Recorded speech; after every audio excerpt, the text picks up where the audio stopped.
I hope you had a great night.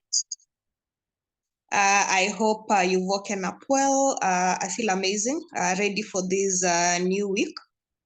Yeah, so for today's session, it's going to just be short, but I just wanted us to brush over a few skills that we all need to be able to help us to build our businesses and to help us, of course, also to sharpen our skills. So today we'll be focusing on a few skills from the GoPro, and that is from skill number 3. Yeah. So we all know the first skill from GoPro is finding prospects. The second skill is inviting the prospects to come and see the business opportunity.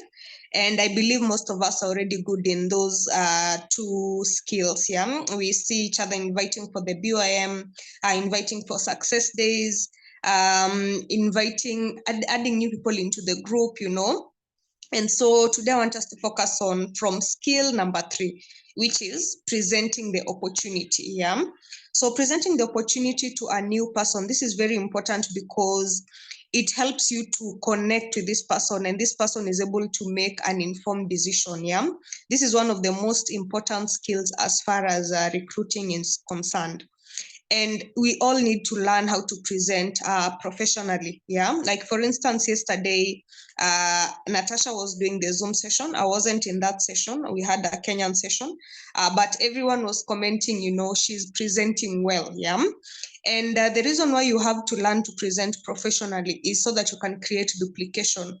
Remember, this is a business. Network marketing is a business of teaching people to do the same thing. Yeah, and the duplication needs to run from your first generation, second generation, third generation. It needs to run all the way down. And when you're presenting the opportunity, you need to remember that, facts tell and stories sell. So you need to focus on making sure that you're presenting in a format that it's like you're giving a story. Yeah. So you need to have your business story ready. And your business story, it has to have, of course, your background. It has to have, what did you like about your life before you got started with Forever? What didn't you like about your life? Why, how you got started now, what made you say, now I'm ready to get started with this business, and what your future, what do you see in your future? Yeah. And when you give this person your business story, you find that you're able to relate. The person is able to relate to you, and the person is able to say, oh, so you're just like me. Maybe they are also not able to pay their bills. Maybe they are also looking for an income, So you're able to relate very well with that person. Then as you're presenting the opportunity, you need to remember that you're a coach. You're a messenger, you're a consultant. You need to get yourself out of the way and use a tool. For example, when you're calling a prospect, you don't want to find yourself telling someone like you're giving them the whole business presentation over the phone. You want to direct them to a tool. When you use a tool, you're able to separate yourself from this tool, and the prospect is able to get now full information. Yeah. So different tools include a one-to-one booklet. I'm sure everyone has it in their country. And with the one-on-one booklet, you have to master how to present and there these books are written or printed. Every page is able to relate to the next page. Yeah. Another way of presenting include, of course, the opportunity video. Sending somebody a video to watch. Yeah. So that is presentation. Yeah. So how do you become an effective presenter? You have to learn how to do an effective one-on-one. Of course, you can use the booklet or you can use your laptop. You're having now the one-on-one in soft copy. And then you have to learn how to do a BOM. It's very important for you to learn also how to present to groups of people. So when an opportunity comes to do a business opportunity meeting, a business presentation, always take that opportunity up so that you can be able to sharpen your skills. The only way you get better at presenting is for you to be able to keep doing it over and over again. That's how you build now that skill, and you find yourself, you become an effective presenter. And the more one-to-ones you do, the better even you become at doing a BOM, because now you learn, okay, this is how I'm supposed to present the business to a new person. So how to do an effective one-on-one. And a one-on-one, this is a one-on-one. It's not a one-on-two. This is you and one person. Yeah. This is you and maybe you've met up with your friend or even a stranger, someone you've met. So if you're doing a one-to-one, you need to be prepared. let's say you've set up a coffee meeting, be prepared, get there on time, make sure that you're not the person who's getting late for your own appointment. Yeah, if possible, actually get there even before your prospect is there. Then start with your story. Your story is, remember we talked about the importance of your story, is to create that relatability with your prospect. Yeah. Then as you're doing the one-to-one, listen more so that you can be able to understand this person, what are they exactly looking for? The more questions you ask and the more you listen to the person, you'll be able to know these are the areas that I need to touch on. Yeah. Then closing the prospect. So closing is also a skill. You don't ask the prospect, what do you think? Instead, you need to ask them leading questions. A leading question is a question that is able to prompt this person to a positive response. I hope I'm making sense. Yeah. So after you're done with the presentation, you can ask them, what did you like best from what you've seen? Let's say you've finished inviting somebody for a BOM. Yeah. They've told you, by the way, I was in the BOM. I've loved the presentation. Ask them, what did you like best from the presentation? Maybe some will tell you, I've liked that I can make my own money. I've liked that this business is able to give me freedom. I've liked that I can be able to have that time freedom. It's flexible. Then now, after you've asked them what you liked best, remember you also want to gauge, is this person ready to get started? You want to gauge their level of seriousness, their level of commitment to getting started. Yeah. Then of course, take questions. Some of them will not have, maybe there are some things that they will want some clarity on. So be able to ask them, is there any question you have? Is there anything that you'd like to maybe more clarification on? Then after that, now you go to closing. You need to always ask this question so that you can close this person. So from what you've seen so far, is this a business you'd be interested in doing?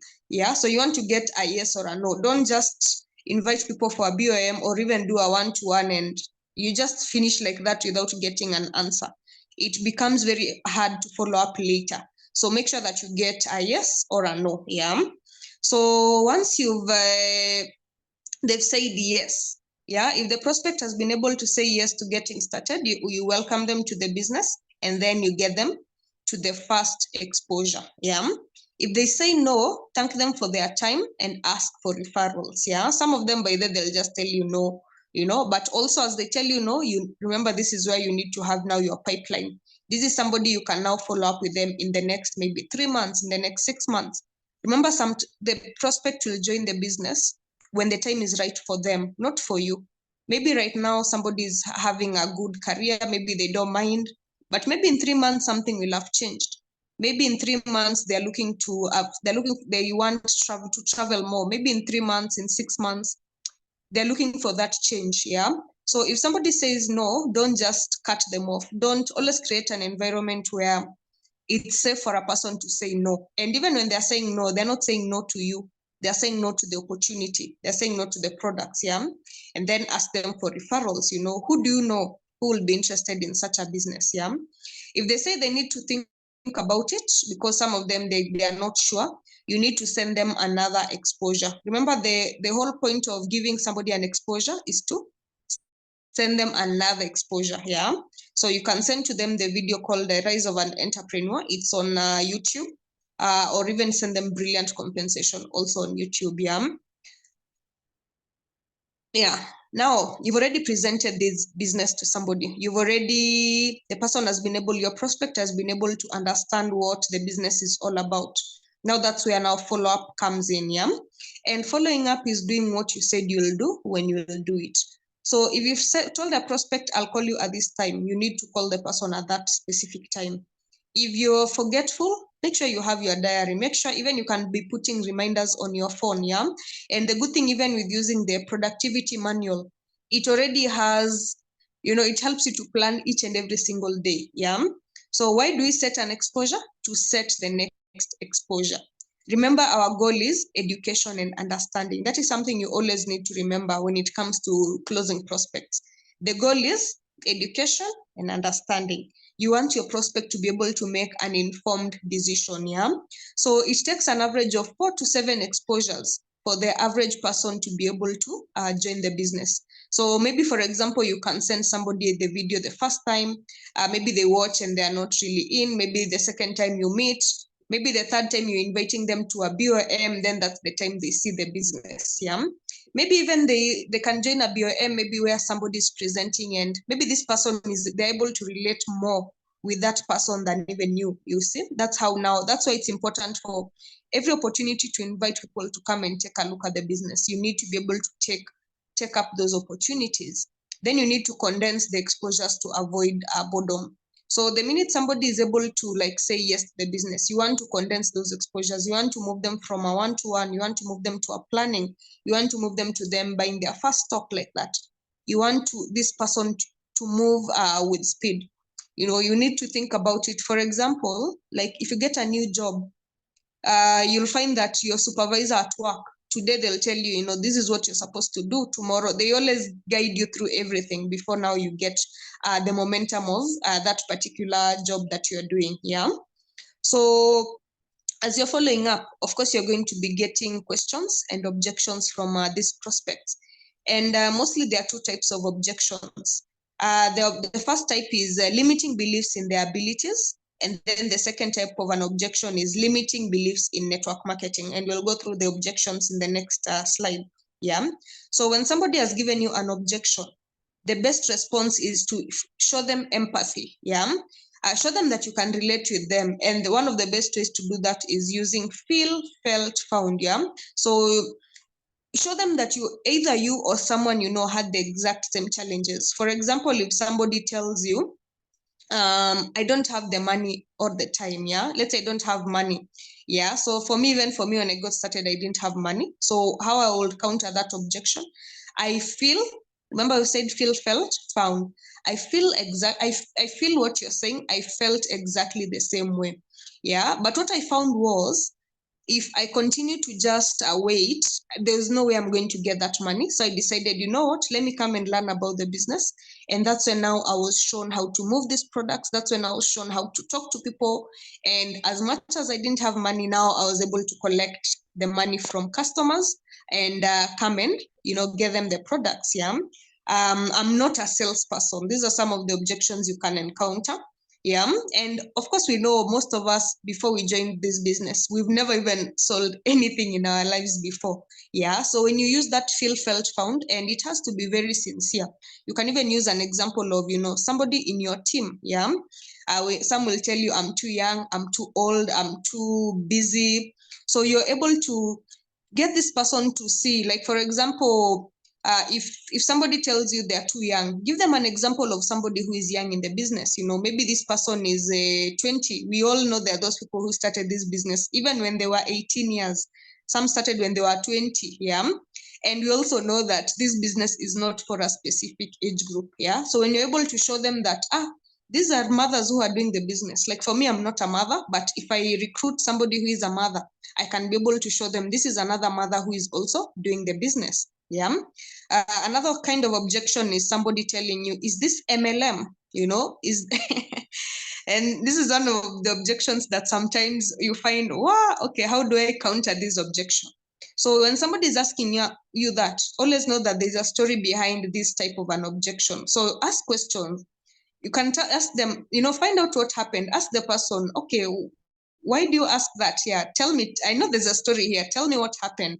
Maybe they'll tell you, I've been invited to such companies. I've been told. Then you see most of the companies. Some companies put themselves under MLM, but you find that these companies, they are not legit network marketing. Remember what you said before? The goal is education and understanding. So even if your prospect does not join your business, they need to leave knowing that, having that education and understanding. Let them understand what MLM is, and let them understand, should they be able to join an MLM company? Should they be able to join network marketing? What are the key pointers that they need to look for? Another question is this a pyramid scheme? So with a pyramid scheme, we all know that most of them, they usually no products in a pyramid scheme. In a pyramid scheme, only the top people make money. So it's for you to show this person the distinctions, yeah? So with that type of business, it's almost like an inverse pyramid, because you find that even you can recruit somebody today, but this person, when they join your business, they can even make more money than you're earning. Yeah, that is how you know it's not a pyramid scheme. In a pyramid scheme, only the top person or the top people, those are the only people who earn money. These other people, they cannot be able to have the same level playing field. And that's why it's very important for you now to make sure that your prospect and yourself also have watched Brilliant Compensation. Team Sales, Brilliant Compensation is a video by Team Sales. Let me just write it in the chat area. So this is able to help you to see what is MLM exactly and how does this form of marketing work. Yeah, that way you're able to explain to your prospect even more effectively. Yeah. Another question, especially this is a tough question, especially when you're getting started in your business. How much are you making? Maybe by then you've not even started doing your 4cc, maybe you're not even doing so much in your business. So there are two ways you can go about this objection of how much are you making. The first one is to just be honest. If you're doing your 4cc, that one is good. So you can say, maybe I'm making like 4cc in Kenya, it translates to 40,000 Kenya shillings. So you can say, I'm making, by then I've been averaging 40,000. And honestly, courtesy of that money, I'm able to pay my fees. At least I'm able to fuel my car. And this is just the beginning. Remember, I've only just gotten started, so I'm looking forward to even making more. If you're very new and maybe you've not even started making like a significant amount of income, you can just tell them, right now I've just gotten started, but I'm looking forward to learning. I've been able to make even 10,000. Yeah, most of the time when prospects are asking how much are you making, we normally tend to think that this person wants to be wowed by so huge figures.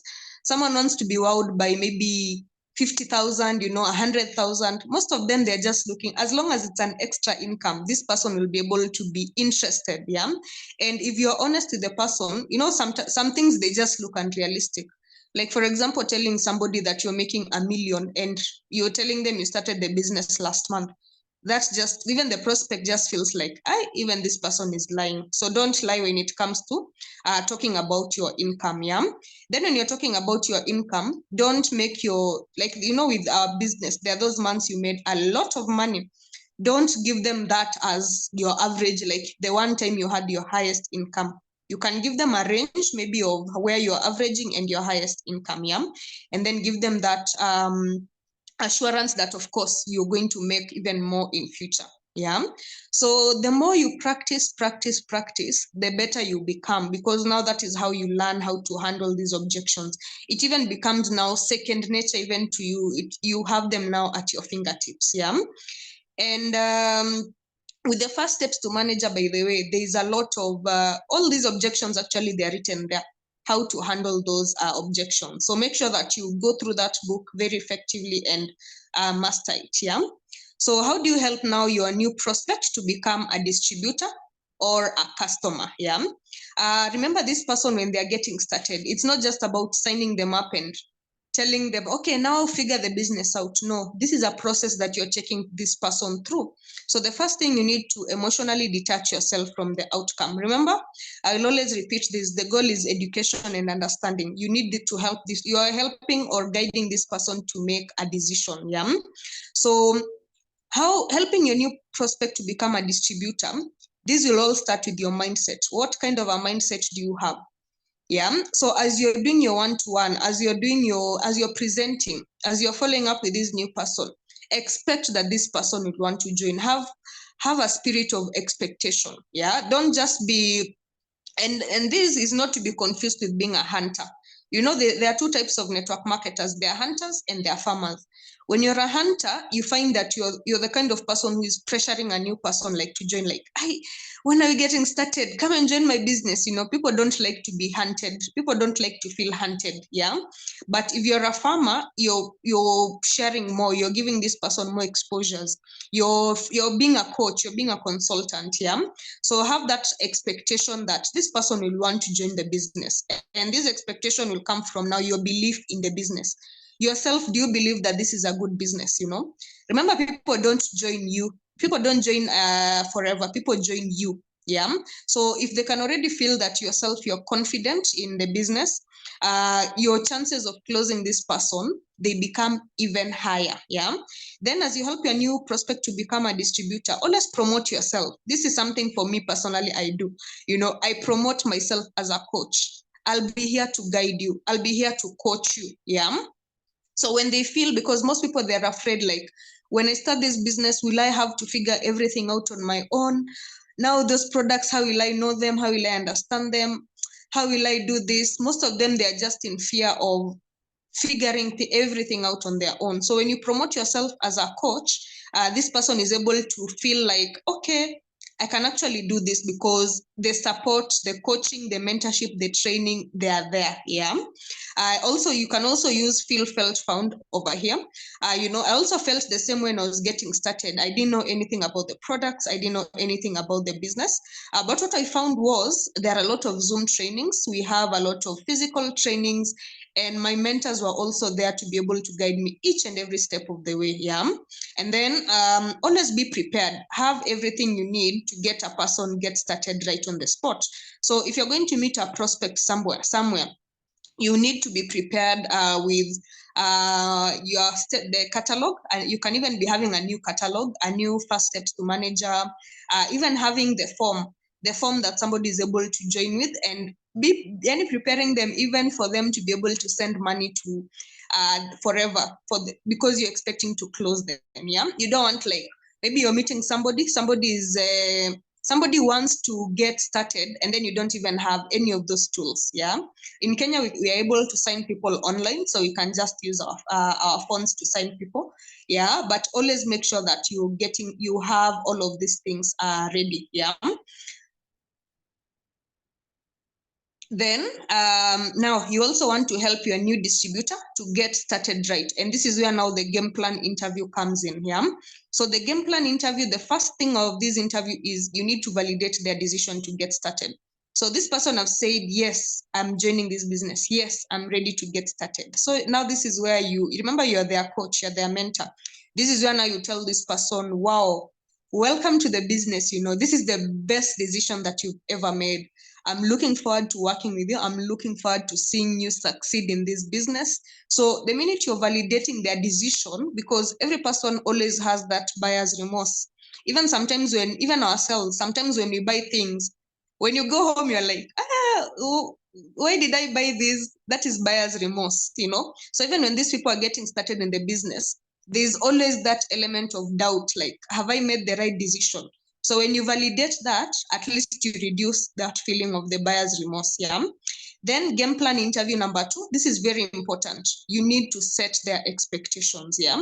And setting the expectations, this one involves several things. And the first thing is being able to show this person that, if you succeed in this business, it's going to be you who creates that success. This is now you removing yourself out of the way, because there are those people you'll find they tell you that, oh, I did that business, but I was not. Some of them, they join this business expecting that their sponsor or their upline will do everything for them. That's why you need to set the expectations from the word go. Yeah.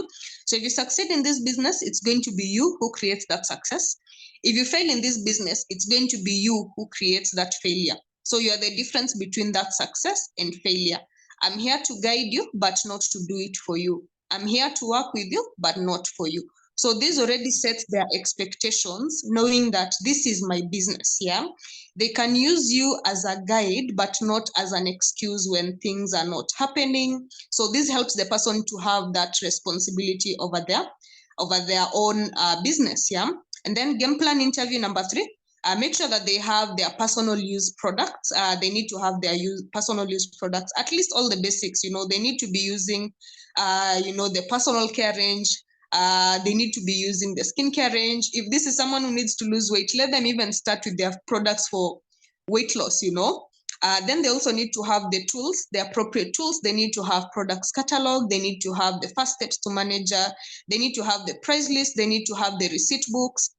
You don't want imagine someone has been in the business for 2 months and then they're asking you, leader, what's the price of this product? Let them have all the tools from the word go. Yeah. Then help them get connected to relevant things. The first one being their own website. Let them connect to their own website. They need to know how to log in, how to check their own CCs. You don't want also someone telling you how many, they're asking you how many CCs they've done. They should be able to check that from their own website. Let them have the Discover Forever app. Link them up to Zoom meetings, send them the timetable. Like on Monday, we normally have this training. On Tuesday, we normally have this training so that they can also plan their schedules accordingly. Yeah. Then Zoom meetings, WhatsApp groups. We have like WhatsApp groups for new people to get started. Make sure that you plug them in. Yeah. Then as they're getting started, they need to have a basic understanding of the marketing plan. And that is where now the planning session comes in.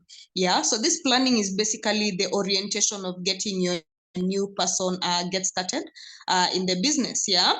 Then game plan interview number 4, helping this person to get their first customer, helping them to get their first recruit, helping them to attend their first event. Yeah.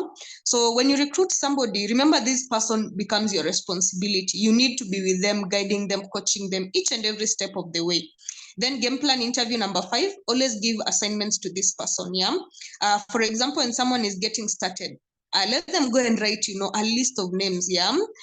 Then when they come now, you're able to even call these people. This is a person I can recommend to maybe this product, you call them. So when they have their assignments, they always have something to do. But if you just let them go like that, they don't know what they're supposed to do. So, and then don't have that assumption that, see, they've already joined the business. You have that experience. Maybe you're 2 months old, maybe you're 1 year old, but you're a new person. Always think about from your new person's perspective. This person does not know anything. Yeah. So you're the person to guide them. Yeah. Then, of course, the first steps to manager, it already has the full game plan interview inside it, because we have the part of writing the name list. We have the part of profiling for business. We have the part of profiling for customers. We have the part of your 7-day plan. Yeah. So as we look at the first steps to manager, and that's a book that was actually written by an FBO, Jen Leach, the one who came up with the first steps to manager booklet. Yeah. And it's a book that will guarantee you success if you follow it to the latter. Yeah. So make sure that you're using that book as your guide. Yeah. So these are some of the list of exposures that we go through with the new people. You can be able to take a screenshot of this. So the minute you've done a one-to-one with somebody, after the one-to-one, you now send them brilliant compensation video. After the brilliant compensation, handling objections. There's a video called Handling Objections. If you just search it on YouTube, you'll be able to find it. And these handling objections, it's able to prepare your prospect even before they start talking to their friends, their family. And then as you're doing these exposures, don't go to the next exposure if you're not done with the previous exposure. Okay. So the next exposure now is planning with your first steps to manager. And during planning, remember that is where now you're talking about the game plan interview. This game plan interview, we removed it from GoPro. Yeah. So also talk about your team, talk about what happens in the business, talk about how you'll mentor them. That is what we've just talked about before in the game plan interview. And then, all of these exposures, they've been planned in such a way that by the time you're getting to the next exposure, it will only make sense if you've already done the previous exposure. Yeah. So you see, by the time you're getting to planning, when somebody has already watched like brilliant compensation, they can already understand the kind of model that we are working with. Yeah. So before they go to planning session, remember they need to have watched Rise of the Entrepreneur video. This is a video that will help them to understand why they should get started with network marketing and not unemployment or traditional business. Yeah. So it's able to define clearly what is the difference between network marketing and franchising and traditional business and employment. So this person is able, they come ready with the right mindset to get started with their business. Yeah. And then remember, before planning, they need to have their product catalog, they need to have their price lists, and then let them go and brainstorm their goals. Yeah. Remember, don't just get someone started and you don't know what this person is working on. You need to know your new person's goals. Yeah. What is this person looking forward to get started, to get from this business? Yeah. So after planning, now you give them the GoPro book or the audio book. Actually, they should just have both. And then they need to start listening to this audio called Building Your Network Marketing Business by Jim Rohn. Yeah. This is an audio, by the way, personally, it really helped me when I was building my business, especially when I started building a team. It really, and I was listening to it on a daily basis. So these exposures, they are not just for someone to watch once and be done with. These exposures, they are, you need to listen to them, watch them as many times as possible until they become part of you. So GoPro, this helps your new person to become professional. You know, it removes them from being a poser or an amateur. It helps them to become a pro. Building your network marketing business. This is an audio that helps you to be becoming tough in network marketing. You know, developing that thick skin, knowing that dealing with people is not easy. Yeah. And then after the planning session, this person needs to have their name list. They need to have their tools and products orientation. So product orientation, this one, remember, you want this person to understand the products. Yeah. So personally, how I do my products orientation, I'll be able to do it. Yes, we'll go through the products one by one, but also at the same time, I have audios. Yeah. So I've recorded audios of almost every product that we have, so that somebody can be able to listen to them over and over again. Yeah. And then sometimes, remember, if you recruit somebody who is very far, you might not be able to go through all the products with this person, but when you have them like saved in audio format, the person can be able to listen and take notes from the audios that you've sent them. Yeah. Then after the product orientation, now you go to activities orientation. So activities orientation, this one now involves the basics, making sure that this person is using the products, making sure that they are retailing, they are recruiting, making sure they're attending trainings. Yeah. Making sure, helping this person to even do their first launch, helping them to do contact marketing, introducing them to social media, helping them to build their own customer base, you know, teaching them how to ask for referrals, doing exhibitions. Yeah.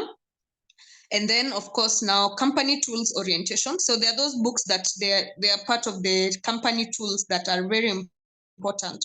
Someone needs to have their own one-to-one booklet, their own catalog, their own first steps to manager, the price lists, the policy, the company policy, very important.